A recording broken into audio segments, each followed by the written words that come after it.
The Los Angeles Clippers just lost a series in an embarrassing Game 7 after getting the upper hand early on, while being the overall better and more well rounded team than their opponent. Wait, what year is this? One that starts in 201 or 202? Yeah, I get it. With the Los Angeles Clippers, disappointment is basically inevitable. But this year, I honestly thought it would be different because this is the deepest and probably best roster that this Clippers team has had all around since the Chris Paul era and beyond. I didn't expect them to win a championship or anything, especially against this year's Western Conference, but losing game 7 in the fashion that they did, being down 30 just a minute into the fourth quarter, that's a whole lot worse than I expected. With Harden and Kawhi being so pivotal to this team while being 36 and 34 going into next year, I honestly have no idea what direction this team is going to go this offseason. So let's go ahead and speculate. Hello, everybody. Welcome to Rusty Bucket. Subscribe to the channel and drop a like on this video, and check us out over on Spotify and Apple Podcasts if you would like to enjoy this as an audio-only experience. Hey, sorry it's been a couple of days since we've had an upload. If you're curious what my reaction to this Game 7 was, that is over on Little Rusty Buckets. I did not have time for a recap, but I did want to talk about the future of this team because this year's Clippers team has been one of my favorite teams this year. In fact, I would probably say my favorite between them and the Pistons. And unfortunately, my two favorite teams this year have been eliminated in the first round. But after game 2, I honestly thought the Denver Nuggets were screwed because I did not think that they would be able to win a game in the Intuit Dome. And then they did exactly that to even the series. Then I got a little bit worried, and then they won game 5, and then I got especially worried. And at that point, it kind of felt like game 7 would be determined by who had home court advantage, and guess what? It was the Denver Nuggets. So, yeah, I really believed in this team, and I was really wrong. So, this is going to be a more free form video rather than me doing my typical, like, presenting 3 outcomes here, 3 different lineups. I am just going to rather simply talk about kind of where this team could go, and I don't know. I guess we'll see. So, first things first, what were their biggest issues in round 1? Well, inconsistent stars was honestly the biggest one. Kawhi Leonard is not the same player. He had that game 2 and everyone freaked the hell out, but the reality is he was kind of just okay for pretty much every game besides for that one. Like, a lot of people were going, well, is Kawhi actually still secretly a top 5 player? No.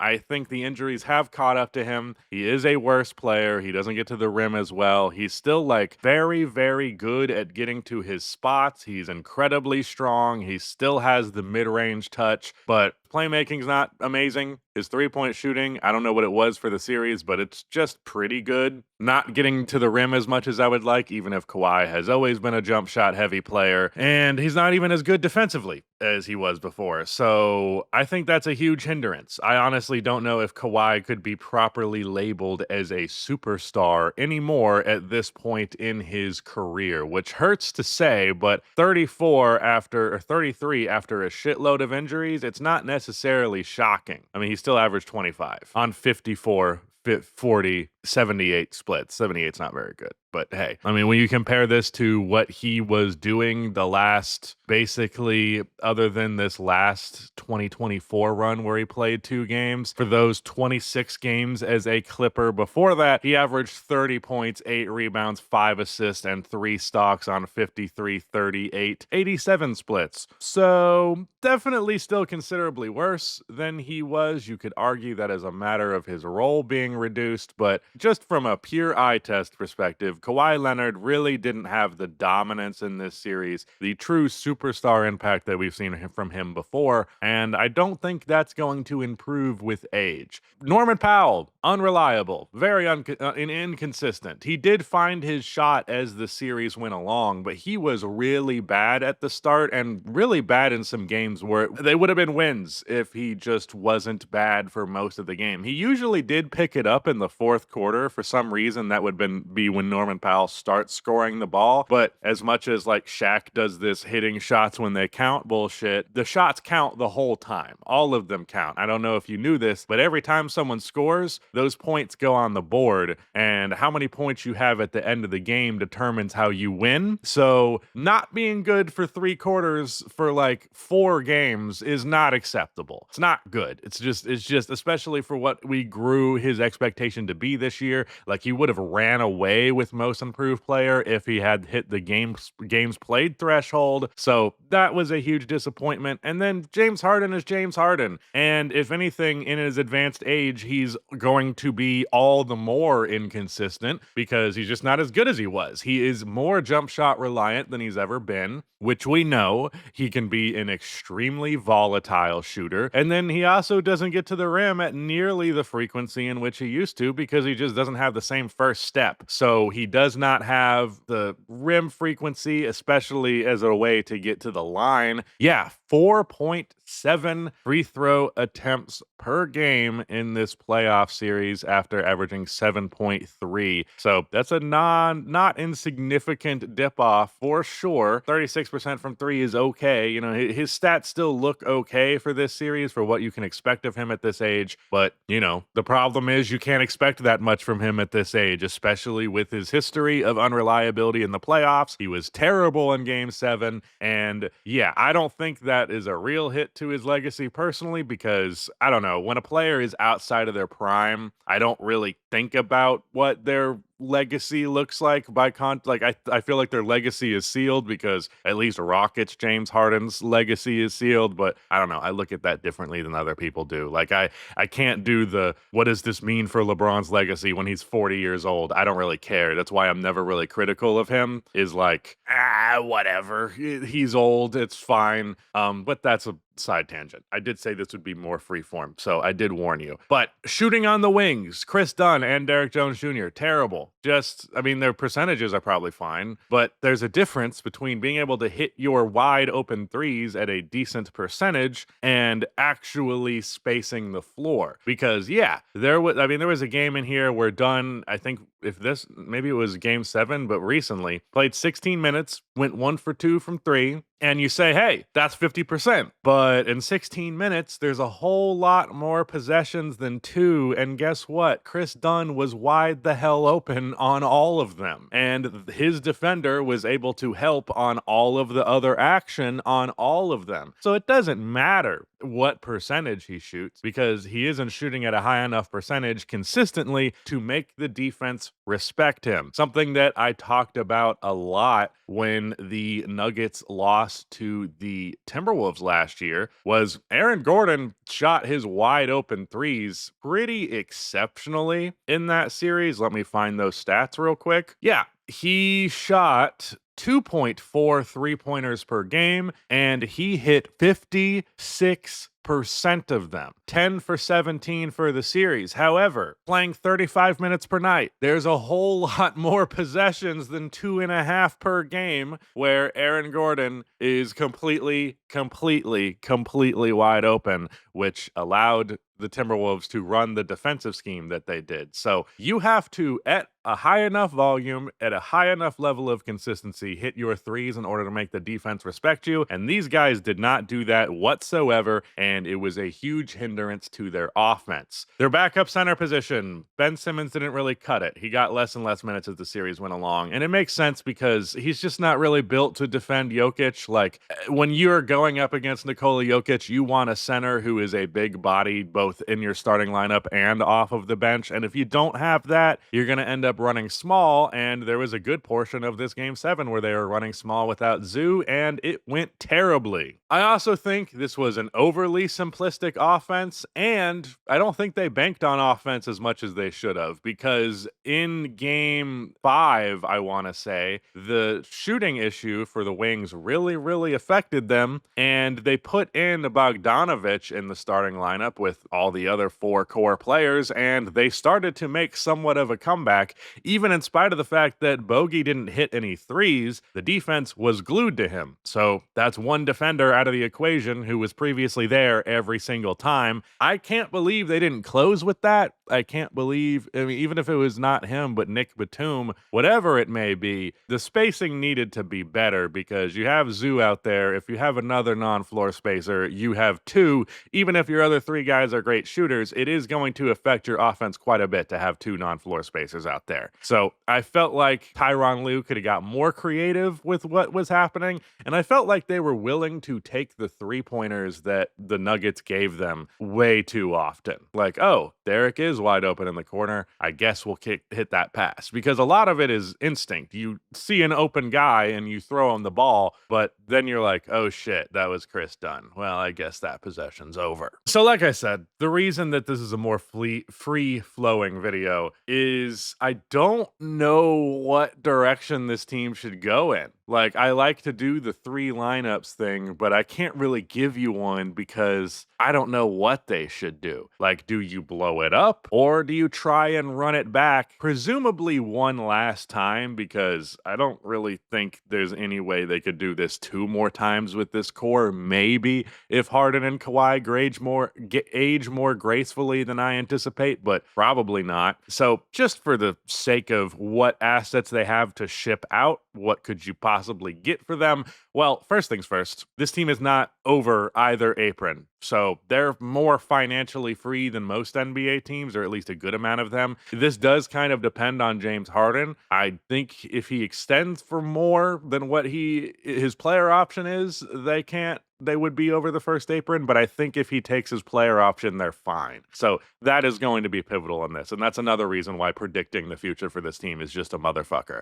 Powell's contract is expiring next year, and I can't think of a better 1-year rental for a team to trade like 2 decent first-round picks and another contract for, especially a contract they've been trying to get rid of. Like, good scorer, good shooter, and you don't have to worry about him being a long-term burden, especially as he ages. So, I mean, you're also probably a limiting factor on how much you can get for him because it's a 1-year rental, but I also think there are a lot of teams who will find that appealing more than a detractor. Bogey and Dunn combined for $21 million in expiring cap space, and if you combined him with Powell, which you can only do if you're not over the second apron, or is it the first one? I really need to sit down and actually learn the salary cap rules. I just hate finance.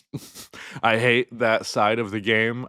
Back in my day, man, you either had money or you didn't. None of this fucking woke second apron bullshit. I don't even know what the hell. But if you combine that with Powell, you'd get up to $40 million in expiring salary, which is a pretty hefty amount. So if you theoretically wanted to trade for some other star player, it theoretically could happen. Derek Jones Jr. is also making $10 million, so you could throw that in and get you up to $50 million in salary. However, he does have $10.5 million guaranteed next year, so he's not expiring, but $40 million in expiring plus 10 in non-expiring but will expire next year for a team that's like trying to get off of a star player. That's pretty fucking good. Now, as I mentioned, James Harden's a free agent. Could he just leave? Could he just simply sign somewhere else? We've definitely seen rumors of it. Well, it's kind of hard to do that these days, just straight up leaving your team in free agency. Something that I liked to point out all of this last offseason was like Paul George going to the Sixers just as a free agent signing. That's it. No other extra stuff. Was like very vintage.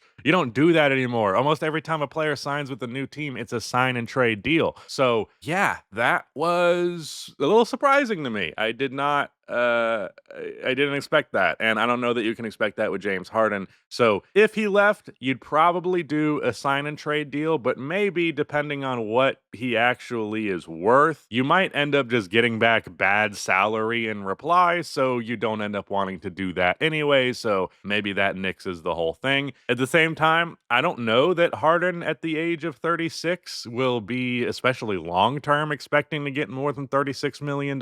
So I don't know. I think if I had to guess, if he's staying in town, which I think he would because they can offer him the most money, he's probably going to get an extension that pays him a similar amount of money the next 2 years, just so that he can be more secure long term rather than, worrying about making more per year. Less about more per year and more about just guaranteed years given his age. So that is something. If they want to blow it up, who could be some of their actual targets? Who are guys, teams that they could trade for, potential assets? Well, first of all, do you trade Zoo? Because Zoo just had the best year of his career, easily. But he's not young either. He's going to be 29 going into next year, which means he's not an old player. I don't think you really hit the old threshold until you're like 31, 32. And that is by NBA standards, by the way. 31 and 32 is not an old age. I do say this because I'm 25 and I'm closer to 30 than 20,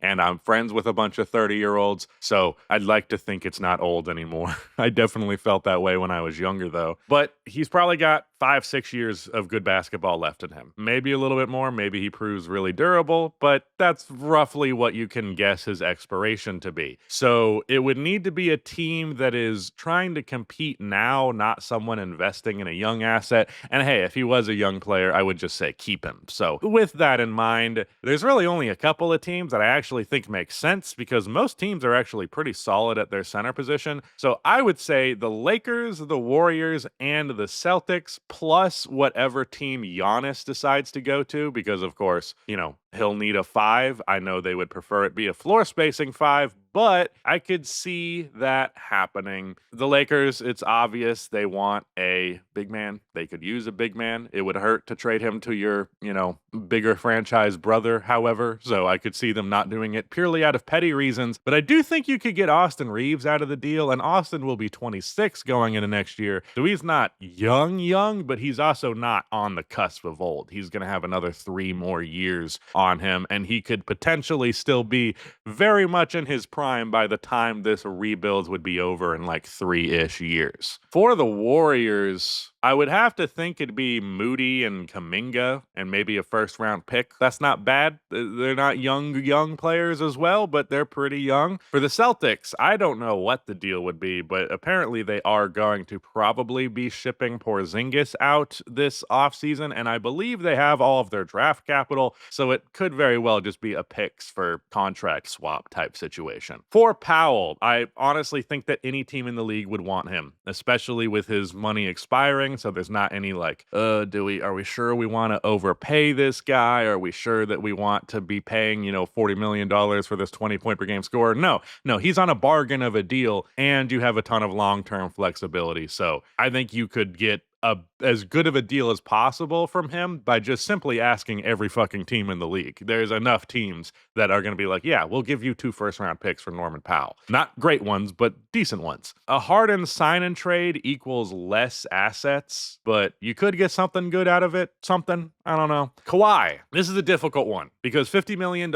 is hard to trade. And with him being 34 soon, I don't think there's a lot of teams that are super hyped, especially with his injury history, to sign up for that amount of money for a player who might not be available, for a player who's really not what he used to be. So it would have to be a team that is a little bit desperate, that has the money to throw away. I don't imagine he'd have a ton of value, but like matching contracts plus a first round pick or 2, or maybe the matching contracts includes a couple of players you like. Either way, it's not going to be a fire sale, or not a fire sale. What's the term? You're not going to get the Brink trucks are not about to be backing up, as Isaiah Thomas would say. To the Warriors, this is one I've actually thought of a lot because I think it'd be fun to get a Steph, Jimmy, Kawhi big 3. You would have to trade Draymond Green to do this. However, I don't know. I would be completely willing to do that for Kawhi Leonard. Plus, Moses Moody and Buddy Hield would get you to about $48 million. So you're basically right there. You'd have to throw in someone else, I think, to get there. But either way, they'd have enough salary, and I think they have a first round pick that they can trade. So, yeah,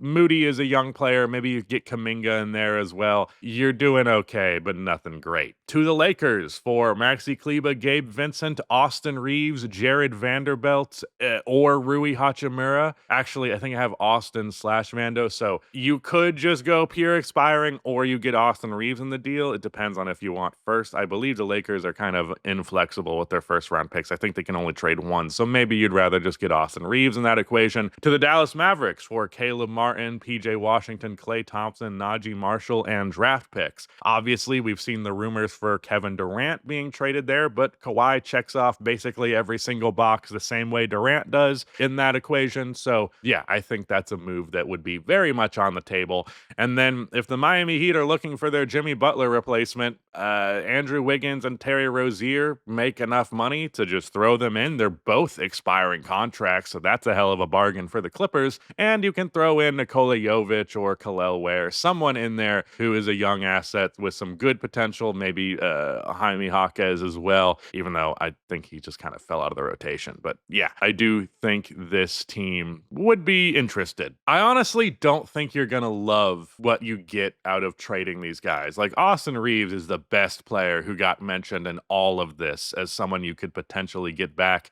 For the rest of it, you're pretty much just expecting expiring contracts and draft capital. But at the same time, it's a lot more than you would get out of them by trading them a year from now. And some of them you can't trade a year from now. I mean, Harden, you might not be able to at all. Norman Powell, you wouldn't be able to. And you wouldn't have the expirings of Dunn and Bogey. So I think you just got to do it this year. I think I'm in favor of blow it up. Like, does this team realistically have a path to a championship through a retool? I seriously doubt it. If they could trade Dunn and Derek Jones and like a first round pick for like a certified, bona fide, undeniably good 3-point shooter and defensive player on the wing, that would help a lot. If they had a fifth starter that you could trust to space the floor properly, it would help a lot. But as your two main star players, I don't know that Harden and Kawhi can do this. I don't think they have it in them at this age.